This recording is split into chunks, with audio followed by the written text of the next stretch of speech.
Take a look at our top story this hour. In a historic moment in U.S. political history, Democrat presidential nominee Joe Biden has named Kamala Harris as his vice presidential running mate. Kamala Harris, as the vice presidential pick, shatters several glass ceilings in the U.S. presidential election history.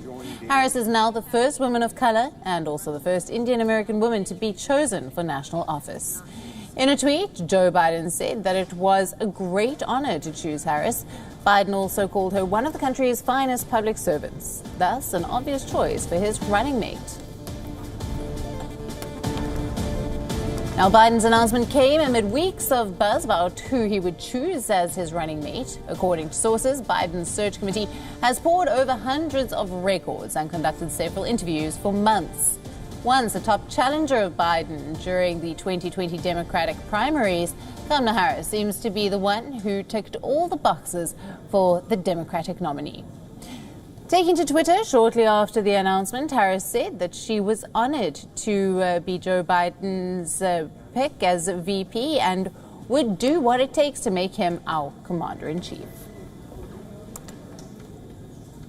Now, meanwhile, Biden's choice doesn't seem to have gone too well with U.S. President. Trump hit back at Biden's vice presidential choice, even saying that he was a little surprised by it. I can't tell you what she's voting for. I don't think she knows what. I think Joe knows even less than she does. But I was a little surprised at the pick. A lot of people were saying that might be the pick. I was more surprised than anything else because she did so poorly. Many people did much better than her in the primaries. She did very poorly in the primaries. And that's like a poll. Harris is only the third woman to be chosen as the running mate on a presidential ticket. Her pick follows that of Democrat Geraldine Ferraro in 1984 and Republican Sarah Palin in 2008. Biden and Harris will formally accept the Democratic nominations during the party's convention to be held virtually next week. If Biden defeats Trump in November presidential elections, Harris will become the first woman in U.S. history to serve as vice president.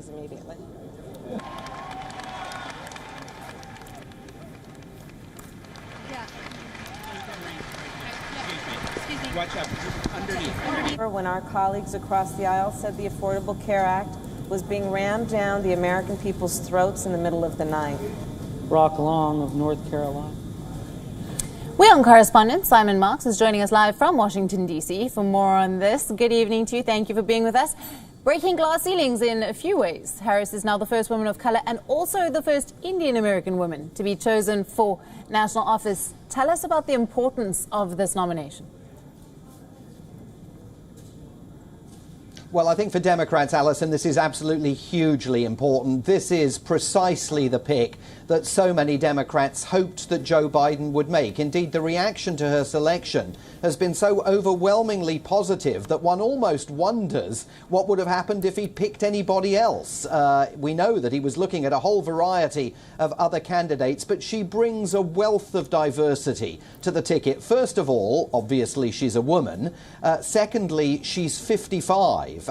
She's running with a man who is 77, Joe Biden, against a president of the United States, Donald Trump, who is 74, and whose own running mate, Mike Pence, is 61. So she brings some very badly needed youth and vitality to an election campaign trail that obviously has been altered out of all recognition as a result of COVID-19. There's been precious little razzmatazz during the course of this election campaign so far. There's no doubt that Kamala Harris has the opportunity to inject some of that to what is left, the 85 days or so left between now and polling day. But also, of course, the fact that she is the daughter of an Indian mother and a Jamaican father and identifies herself as an African American means that this is a whole new layer of nuance and subtlety to the Democratic Party's presidential ticket. It also indicates that she and Joe Biden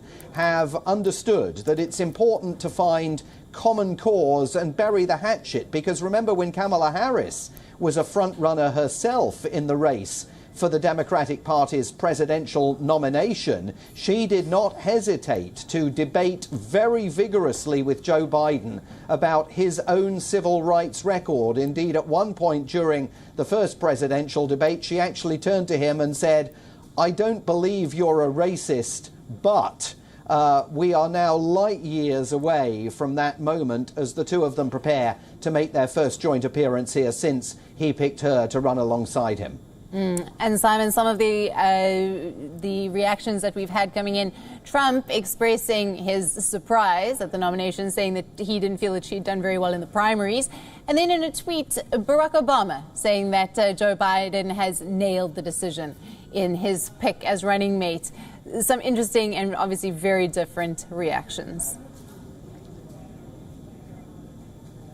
Yeah, I mean, I think the most interesting aspect about Donald Trump's reaction is that, first of all, he has used an adjective about her that he often uses when he's talking about powerful and talented women, and that adjective is nasty. He said she was nasty and mean and disrespectful. First of all, to Brett Kavanaugh when he was seeking to become a justice on the US Supreme Court. She used her experience as a prosecutor absolutely to fillet him when he was going through his confirmation hearings up on Capitol Hill. But secondly, President Trump said he didn't really understand why Joe Biden had picked her because she had been so mean and nasty and disrespectful towards him during those presidential debates. And that in and of itself sets the tone of the difference in terms of offerings that are available here to American voters. Donald Trump is a man who prizes